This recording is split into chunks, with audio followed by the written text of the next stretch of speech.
Hear that? Nothing? Me neither. But that's the perfect spot for your company's name to step into the spotlight. Become an underwriter for As You Mic It and let every episode be your curtain call.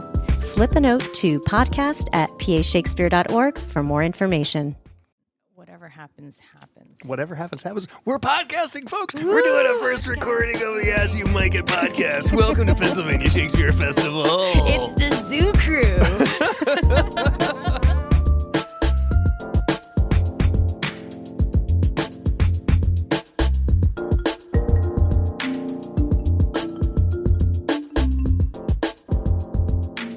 Welcome to the inaugural episode of As You Mic It, the official and one and only podcast dedicated to the Pennsylvania Shakespeare Festival.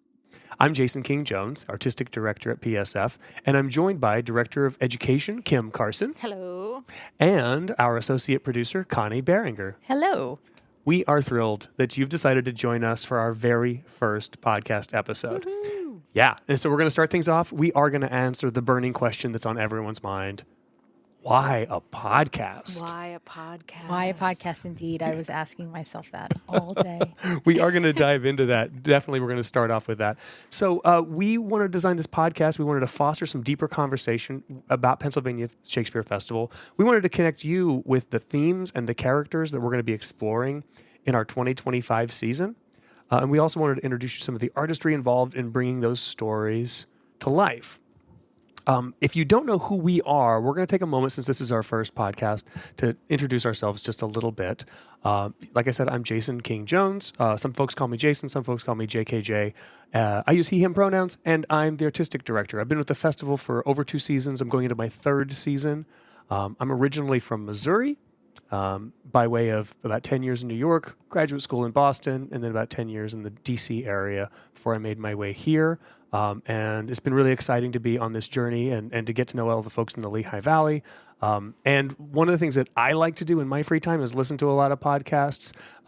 So I thought that this might be a really good opportunity for us to share a little bit more about what we do and who we are, and give you a chance on the listening end to maybe prepare for the season if you want to hear some of these podcasts, or maybe you've already seen the shows and then you want to go back and do a deeper dive into some of the themes of the plays. Hopefully these pieces will be able to last not just before the season, but also during and after the season as well. I'm going to pass it off to Kim. Kim, can you tell us just a little bit about yourself, who you are? I'm Kim Carson. I'm the Director of Education and Community Engagement with PSF. I'm relatively new here in this role. I just started this past fall. I'm really excited about the podcast because, half of my job is community engagement, and what a cool way to reach a larger community, right, than this kind of thing. So I get to nerd out a little bit and talk about Shakespeare and talk about theater, and that's really fun for me. So I was an actor, am an actor, ? Still are, I'm sure. For about 20 years. And then when COVID hit, I started to become really interested in the education world. And now, lucky for me, those two worlds have combined, and here I am. But I have a long history. I went to DeSales University. I graduated from there. I worked as an intern, an acting intern at Pennsylvania Shakespeare Festival. So it's like coming home, kind of. Feels like I'm home. Yeah. It was really nice. Yeah, man. We're excited you're here. We love having you in here as a part of the team. Me too. We have a small but mighty staff year round. There are a total of like 14, 15 of us. And so we're a small but mighty group, and having Kim as a part of the company has been really exciting. I appreciate that. Totally. Connie, tell us about yourself. Yes. So I'm Connie Behringer. I've been here now for 1 season. Yeah. And I feel like I have already learned so much being here. Most of my background, my experience does not come from being a theater maker. I really started as a math professor. And I've also had many, many, many different jobs along the course of it. This is not the Connie show. So I'm not going to tell you about everything, but I will say that, this has been a really exciting season where I just learned so much, and this really sort of hits all those buttons where I'm just a lifetime student. I'm really coming at this whole theater festival from the perspective of an audience member. This is so exciting for me to learn about theater, to learn about Shakespeare. And so when I think about what we're doing here with this podcast, a lot of what we're doing is really sort of making those connections to help guide the overall experience of the theater goer. When I think about what's coming up this season, it's such a carefully curated selection of work, and I really, really, really want to share all of those amazing threads with our audience and our patrons. So I'm so excited about this podcast, and I'm so excited about this new season. So that will be my season 2. Excellent. So that's a little bit about us, and I think it, for those of you who are listening, you've got the artistic director with about 20 plus years of theater making. You've got our director of education, who also has a lot of theater experience and from the onstage side of a lot of things. And then you have Connie, who a math professor, an audience member, associate producer, helping to make the theater, but also just kind of coming at it from a fresh perspective. So hopefully, whether you have a theater background yourself, or you just have an appreciation of theater or a curiosity about it, hopefully between the three of us and the guests that we bring in, we can be able to help you find a way in to kind of better understand all the stuff that we're doing.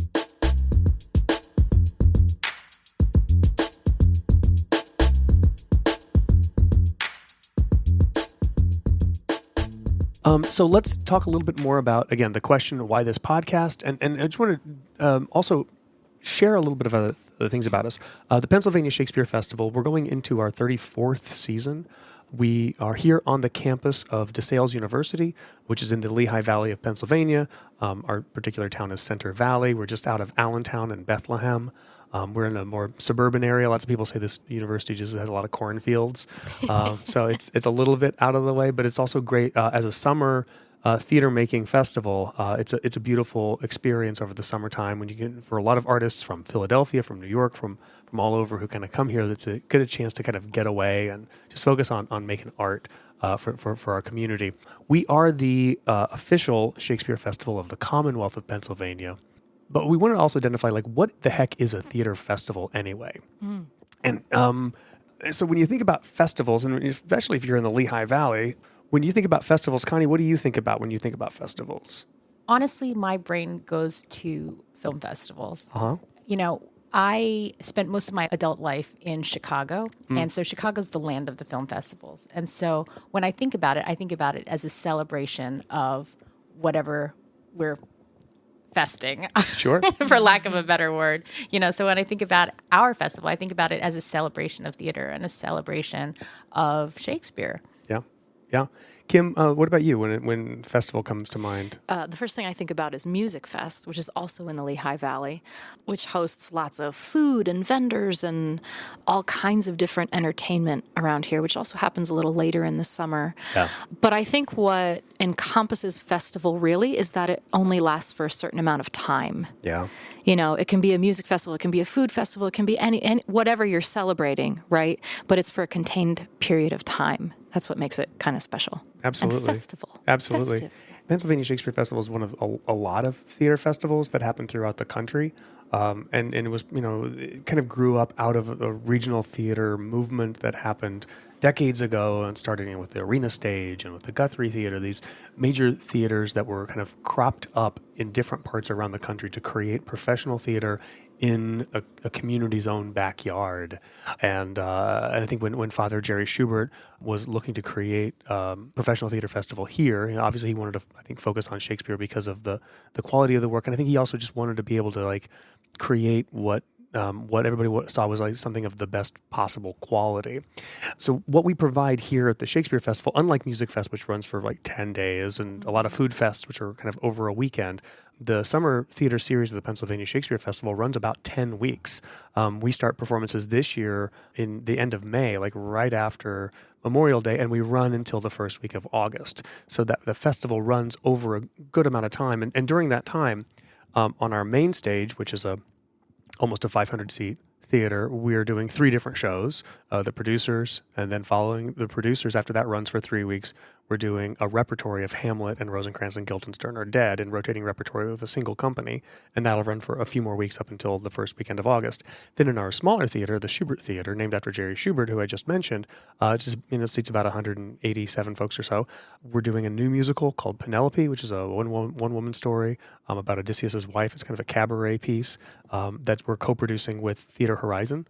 And then following that, we're doing A Raisin in the Sun, And following that, we're doing Shakespeare's rarely produced Timon of Athens. And then each of the spaces, we also have children's programming. We're doing The Princess and the Frog Prince and the Schubert for the second half of the summer. And then on the main stage, you can catch Shakespeare for Kids, which is focusing on Hamlet this year. And there's some performances of Shakespeare for Kids on the main stage. I say all of that because when we think about festival and we think about a contained amount of time, sometimes we think that like I can go in one weekend and I can catch everything. That is not the case with Pennsylvania Shakespeare Festival. We have different programming that happens at different weekends. You can catch a lot of stuff on some weekends, and some other weekends maybe you're catching one or two shows. But there's a lot of programming that kind of happens, and it changes throughout the summer.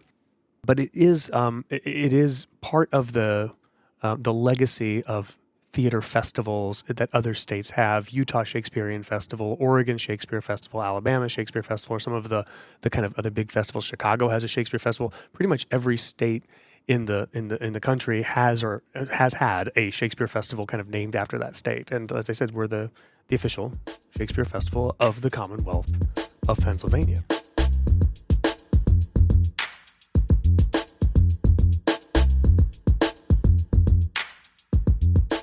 Jason, while we're on the subject of our festival, do you mind going into a little bit of detail and background about our theme of Undiscovered Countries, the summer theater series? The summer theater series. Yes, the summer theater series. Yeah. Would you tell us a little bit about Undiscovered Countries and how that ties into all of our productions? Sure, I'd be happy to.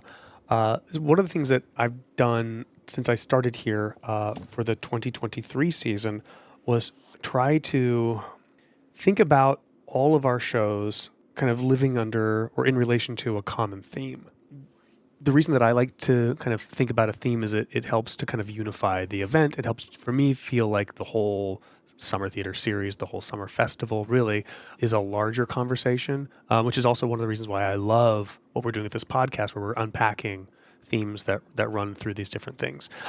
Undiscovered Countries is a phrase that Hamlet actually brings up in his to be or not to be speech. And of course, what he's particularly thinking about is in that moment, what is or is there an experience that we can comprehend after death, and that for him that is the undiscovered country from whose bourne no traveler returns. That idea of undiscovered countries, of course, has been adopted by a number of people all the way down to to Star Trek, boldly going where no one has gone before. I think that we're all kind of exploring undiscovered countries in lots of ways now.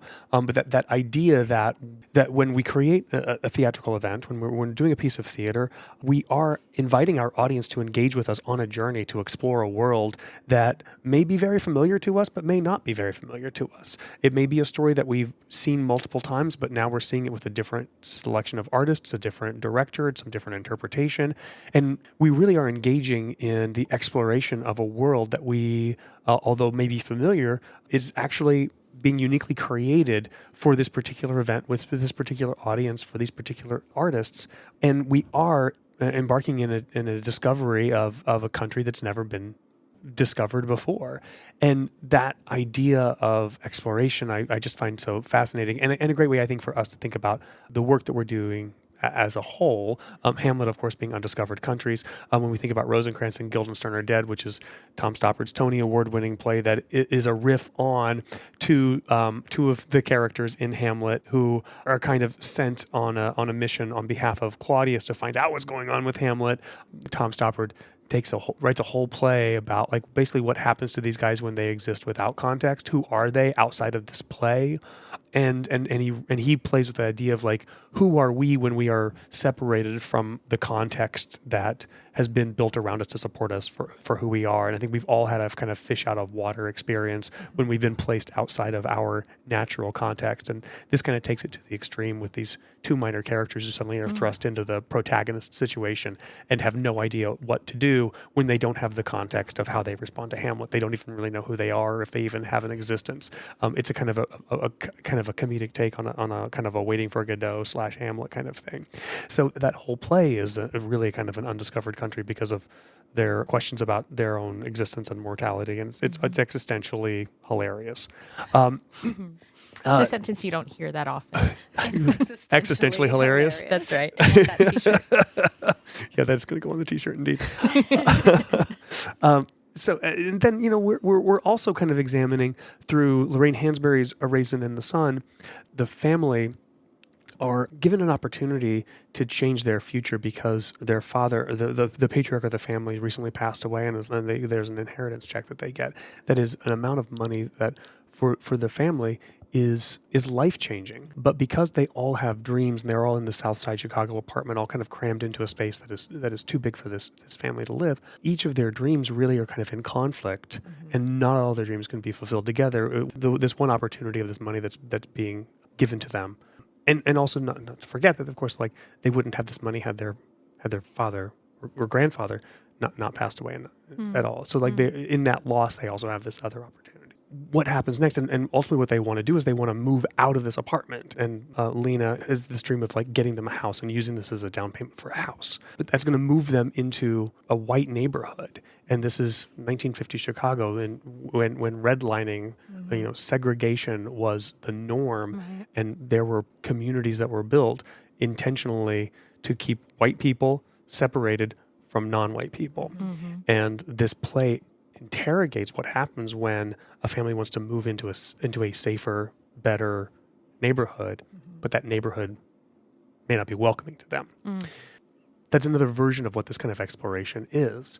And then, on a lighter note, we're doing The Princess and the Frog Prince. I've written a new adaptation of this Grimm's fairy tale story, and we've been able to kind of do it in a way that we're really highlighting who the princess is. We've given her a bunch of sisters. We've got a talking frog puppet, and in the original story, she's got this golden ball that falls down a well, and we're like, what the hell is this? What is this golden ball? All this stuff.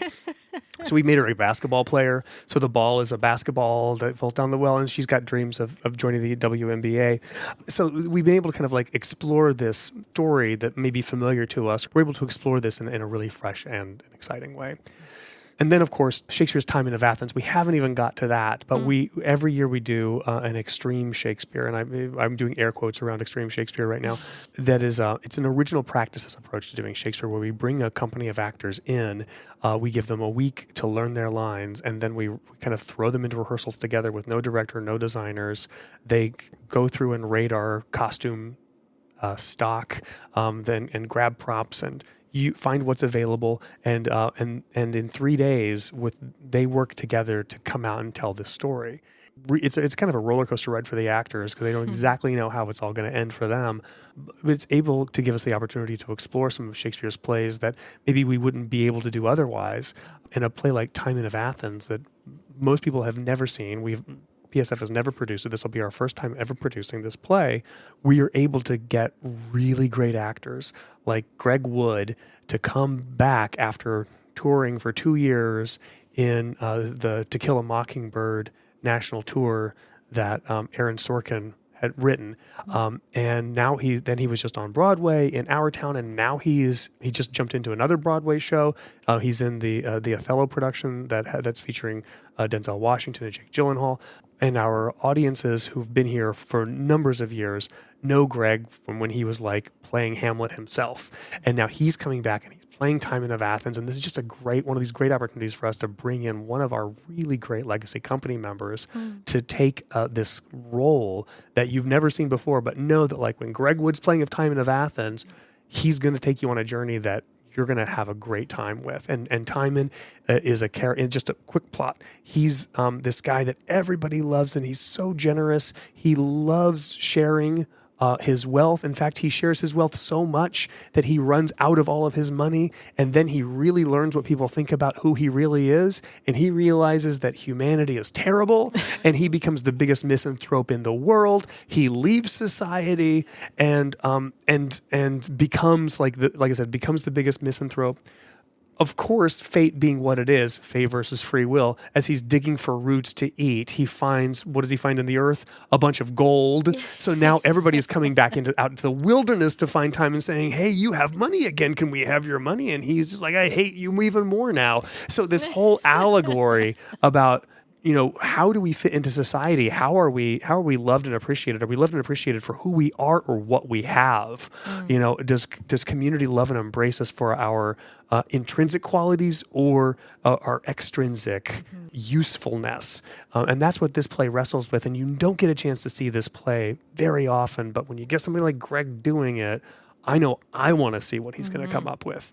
So these are the kinds of undiscovered countries that we're going to be exploring. These are the kinds of plays that we get to examine this year. And the producers, the Mel Brooks, the biggest Mel Brooks Broadway satire musical possible, where we get to sing about springtime for Hitler and the story, which is the funniest story in the world, of these two producers, and especially Max Bialystock, who is at the point where he's so hard up for cash. He decides to crack his, to hatch this scheme with this nebbish little accountant to basically put on a giant Broadway flop. Because if they can get a bunch of money and they can do a show that is guaranteed to fail, they'll just take the money and run away. And that's what they're setting up to do. But of course, being a comedy, there are so many failures along the way. But because it's such a satire, it's just this amazing, very Mel Brooks love letter to Broadway. And by very Mel Brooks, it means he spares no expense of making fun of anyone and everyone. And it's a little over the top, but in a way that just makes you belly laugh. And for somebody like myself who just hee-haws when I get a chance to watch a Mel Brooks movie, I can't wait to share this also with our audiences. Absolutely. And speaking about musicals, we can't forget about Penelope. Thank you. Quick plug on Penelope. It is, I think, it'll be like the fourth professional production in the country. And really, it's the third. We're co-producing it with Theater Horizon. I saw the premiere professional production up at Hudson Valley Shakespeare just a year and a half ago. Then I went down to the Signature Theater in Arlington, Virginia, and I saw the production last year. And as I saw these shows, I was like, this is a show that would be so great for Pennsylvania Shakespeare. Because it's because in the Schubert Theater, as we've done the last couple of years, we've done these small musicals, and that space is a really beautiful place to do a small chamber musical with an on-stage small orchestra. We did it with last year and the year before that, Lady Dave Emerson's Bar and Grill. So it's such a great space for these kinds of small chamber pieces. Kim, can you tell our listeners a little bit more about the story of Penelope? It's something that people may not be as familiar with. I'm so excited about this piece. So we know it's written by Alex Bechtel, right? And he's a longtime friend of the Pennsylvania Shakespeare Festival. In fact, when he first started writing these songs, he's composed some of this music while here at PSF. So it really feels like this piece is coming home. This piece takes us to this classic story of the Odyssey, but we see it through a different point of view. Typically, the Odyssey, we follow the adventures of Odysseus, right? This king who's off fighting the Trojan Wars. He angers gods. He's imprisoned on this island for a while. All of that really exciting stuff.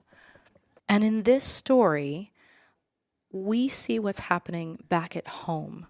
Penelope, who's this sort of side character, small character, she's back at home with her son, waiting and waiting and waiting for him to come home.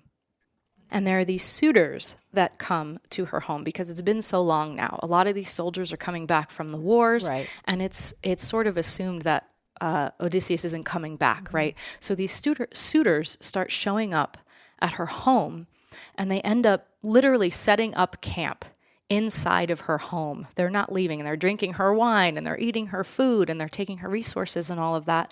And they're demanding that she make this choice. Who of them is she going to marry? She doesn't want to marry any of them. She's waiting for Odysseus. So she promises that when she finishes weaving this death shroud, when that is finished, she will make her choice. She will decide which suitor she's going to marry. And so every day she weaves at the loom and weaves at the loom, and then every night she undoes the work that she did all day. Penelope is this beautiful musical piece that explores her story, her love, her longing, survival, all of the things, Will it ever end? Will she ever come out okay on the other side? It's this very human story, gorgeous music that washes over you like an ocean, and we cannot wait to share it with our PSF audience members. I think one of my favorite things about this season, when we think about these themes and these undiscovered countries, is the idea of exploring these stories from different perspectives. You know, you have Hamlet, and we're looking at it from the perspective of Rosencrantz and Guildenstern.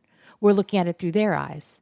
We have the Odyssey, and we're looking at it from Penelope's point of view. And just this idea of alternate points of view, alternate realities that are present in the story, and we're just bringing those out, and we're bringing those into presentation. I find that to be one of my favorite things about what we're doing this upcoming season. I'm glad you put it that way, Connie. I really appreciate hearing that. So we're gonna get ready to wrap this thing up. This is supposed to be a quick episode, and depending on how we edit it, it could be much longer than what we thought. But so we've got Undiscovered Countries as the metaphor to support our summer theater series. As we said, we've got the producers, we've got Hamlet and Rosencrantz and Guildenstern are dead in rotating rep. All three of those shows are on the main stage. And then in the Schubert Theater, we've got Penelope, A Raisin in the Sun, and Timon of Athens. On tour, we've got Much Ado About Nothing going around into communities for free early in the summer. And then for children, we've got The Princess and the Frog Prince, and we've got Shakespeare for Kids. It's focusing on Hamlet. It's a really exciting lineup. If this is the first time you've heard about all the shows that we have, just to let you know, single tickets are going on sale mid-February. So probably by the time this thing launches, single tickets are going to be on sale, which is also really exciting. And we have lots of ways that you can engage with us. We've got the prologues. We've got music that happens on the green before the shows. If you want to just come and bring a picnic or buy some food here, and just kind of enjoy the atmosphere beforehand, you can listen to some live music. We've got Community Day on Saturday, June 28th, which is a big community fest we can talk more about later. But that's just a free event here on the campus of DeSales during the day. We've got that summer educator intensive. We've got directors' dinners, which are other opportunities to learn more about the plays. And of course, we've got our fundraising gala on May 31st. So that's all the stuff that's happening. I'd like to thank Connie for being here and helping to produce all of this. Kim, I'd like to thank you for being here. Mm-hmm. We're wrapping up our first episode here of As You Mic It. Be sure to subscribe to this podcast. Visit the website, pashakespeare.org, for tickets and updates about the upcoming Summer Theater Series events. We want to make a special thanks to Chuck Gloman, Jarret Brown, and the entire DeSales Radio and Television Department. And of course, our host at DeSales University. Until next time, I've been Jason. I'm Kim. And I'm Connie. And thanks for listening, and we'll see you at the Labuda.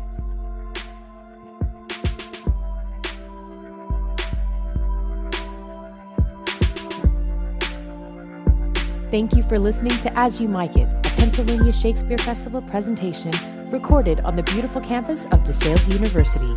Our music is by Cedric Lamar, with hosts Jason King-Jones, Kim Carson, and Connie Behringer. For more information on our summer theater series, giving opportunities, tickets, and more, visit pashakespeare.org. Be sure to like, subscribe, and we'll see you at Labuda.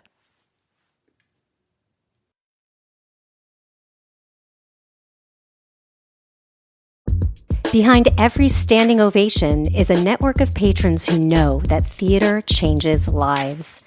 With tickets funding only half the cost, PSF counts on contributions to produce world-class theater, cultivate new audiences, and nurture future generations of artists. Give today at pashakespeare.org/support. Great theater is a collaboration both on stage and off.